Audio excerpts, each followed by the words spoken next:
natin to papatagalin pa. Pagbigyan kita ng 2 minuto na makausap.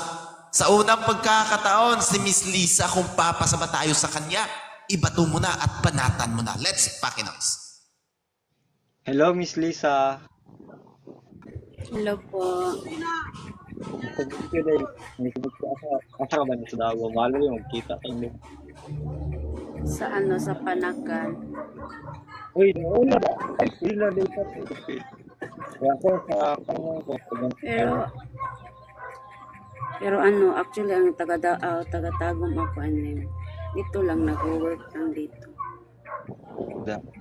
Nice to meet you. Ay, ilang edad yung mga anak, by the way?